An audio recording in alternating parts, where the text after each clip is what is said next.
Hi, hello everyone. I'm Dr. Visweswaraiah S, Assistant Professor of English, working in Government First Grade College, Kunigil, which is affiliated to Tumkur University, Karnataka. Uh, Dear viewers, here in this video, my focus will be on the restoration theatre. The restoration theatre. So far, many videos focused on restoration literature, and here it is in a broad way, just an attempt to just show that the importance of the restoration theatre in the history of English literature. See, immediately if I say restoration theatre, that is we have to remember Charles II, who immediately restored the monarchy system in England. The first thing he did was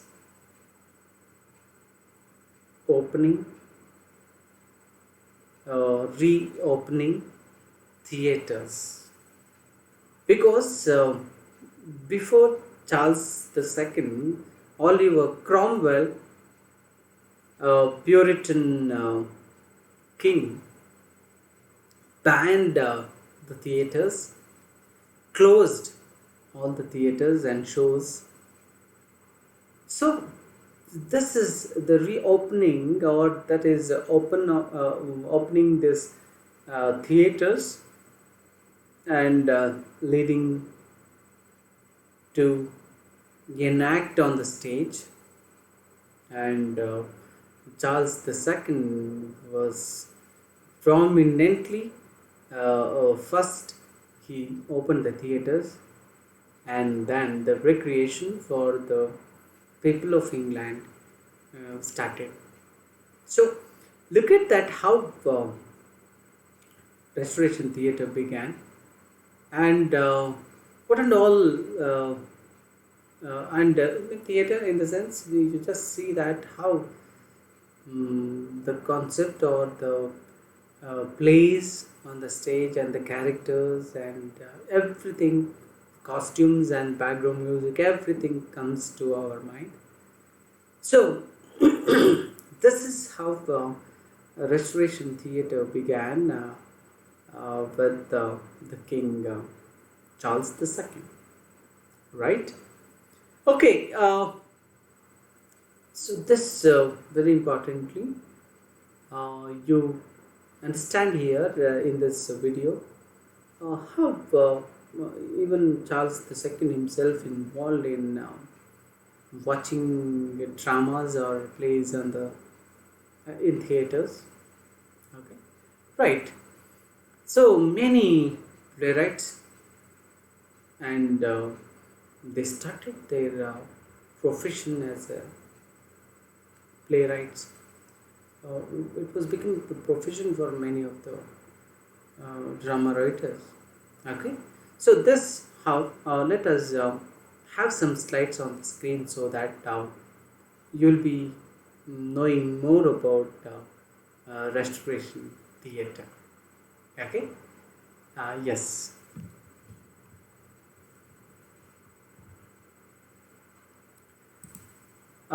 Yes.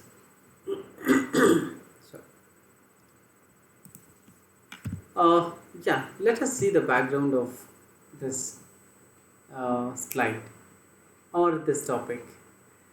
As I told you that before the restoration, let us have some background about the theatre. Charles the First ruled the England from 1600 to 1649. He was the King of England, Scotland and Ireland from 1625 until his execution in 1649. So during the English Civil War, uh, it is very important, dear viewers, focus on it. During the English Civil War, Charles the First was opposed by the forces of Parliament, so which challenged his attempts to gain more power, and by Puritans who were against his religious policies. Okay, so here the war ended in defeat for Charles the First. So here, immediately, the defeat of Charles the First, he was tried and convicted and executed for his treason, beheaded actually. So this was very important to know that Charles the First was like this, ended his tenure.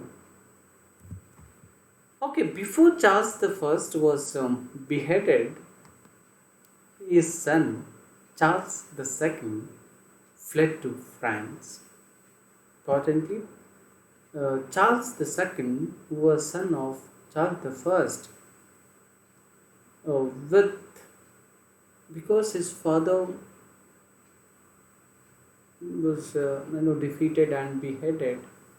So with that reason, we can just say that how Charles the Second, he fled to France, and to we can just say that he got the shelter with Louis the 14th. Yeah, sorry. So when the monarchy was overthrown, the power assumed by Oliver Cromwell. So Oliver Cromwell, after Charles the First, Oliver Cromwell got a power, outspoken member of Parliament and Lord General of Parliamentary Army, that he had defeated Charles I, took the power. So before Charles the First was beheaded, his son Charles the Second, who fled to France, and there he was, getting education, and I'll speak to that later on. Okay. So look at that. When Charles the Second was in France, he was influenced by Molière's influence. Look at on this slide. So while in France, Charles II was exposed to the theatre supported by King Louis the 14th. So here Charles II got the taste of theatre. Dear viewers, just remember that Charles II, who was exposed to such atmosphere in France, had in his mind that immediately after restoration, or become the king of England in 1660, he just opened the theatres and started the theatre and acting. Okay, in 1658, Molière, one of the France's most expected playwrights, performed for the first time for Louis XIV and his court in Louvre Palace. Perhaps Charles II was also there.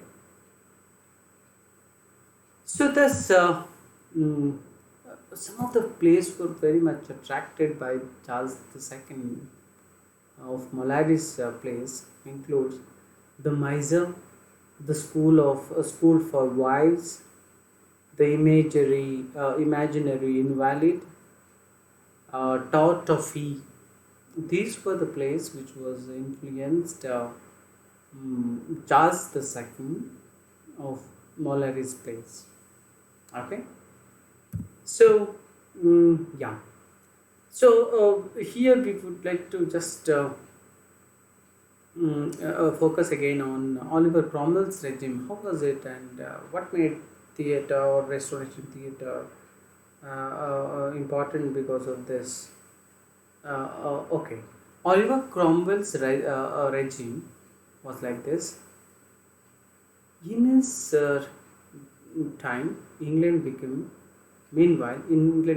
a republic under the Commonwealth. When it was become a republic, who was really another monarch in all but name. Due to his Puritan beliefs, Cromwell's Puritan beliefs, theatre was outlawed. They thought that is out of convention or out of law or rules and other things, and also considered as immoral. Means acting on the stage or performing and characters or other things, they considered that it's immoral. Cromwell's regime became dependent on the army and was in effect of military dictatorship. Though it was a republic and the people of England, they lost somewhere, and they still they had in their mind that Charles the First, his kinship or his ruling made the people somewhere, and when Oliver Cromwell died in 1658, his ineffectual son Richard Cromwell succeeded him and demanded for the restoration of royal degree. So after this, immediately, the people of England, they made, or we can say that they made Charles II the king and restored the monarchy system again. So yeah, here comes the hero of restoration, that is Charles II. Yeah. So to know more about Charles II, it is very important because at the age of 30, Charles II returned from France and restored the monarchy in 1660. He was a patron of arts. Charles II was known as the Merry Monarch, very jovial person. After 18 years of Puritan ban on theatre, Charles II reopened the theatres and influenced the theatre style to reflect all he had seen in France, as I already told you that. So the people of England who were fed up with the Cromwell's ruling, they were very happy that theatres were then creating entertainment for the people. Okay, Charles II, he very important here also. First time he allowed women to act on stage for the first time in England. Until then, women characters were played by the male. Okay, so the first time he allowed women to act on the stage, and also men who had previously been playing the women's role had to adapt to the men's role and find other work also. Okay, look at that, how here Charles II and his queen had no children, but he sired several children by a number of mistresses. One of his favorite mistresses was actress Nellie Gowan. Okay. Importantly, favorite mistresses was Nell Gowan. Okay, so like this, we can say that how Restoration Theatre began and reopened, and completely it was very important in the history of English literature, especially in neoclassical era, the beginning of neoclassical era. Okay, so like this. So this is about just about restoration. Uh, okay, so dear viewers, I hope that you understood how the monarchy system restored again and restored and reopening of theaters, and even theaters were considered as an entertainment factor, and the people were going for the shows and enjoying, and even it is important that many actors who are characters playing on the stage, even or the viewers or audience, they feel that themselves are playing on the stage, or resembling the social life and political life of the England. Some of the satirical plays were told that, and it is important that how a drama or a play represents the social life and religious life, or cultural life, or political life, anything for that matter, represents to the audience, and so audience will be motivated or will be moralized by watching uh, the dramas or plays. Okay, after this famous playwrights, they come up. William Congreve's Way of the World was a famous one, and even Way of the World prescribed for Tumkur University second semester optional English students as a curriculum. So there we see that how restoration theatre and the theme and the symbols used, and even I would like to tell you one thing. The first time when restoration theatre used of sound effects on the stage, and even the costumes, and even these were the new set of conventions started with the theatre. Okay, so by this way, the restoration theatre plays important role in English literature, so that you, if you want to more and more about restoration theatre, just please read out and get information. And this is how theatre began, and even comedy of manners theatre, the comedy of manners also important in this one. And okay, by saying this, I have more videos regarding in and next video will be more on comedy of manners as well. Okay, this is for this particular video about restoration theatre. Okay, so dear viewers, thank you so much, and I request you kindly subscribe to my channel, and even you pass on to your friends and students, and who would like to get more information on restoration. Thank you so much.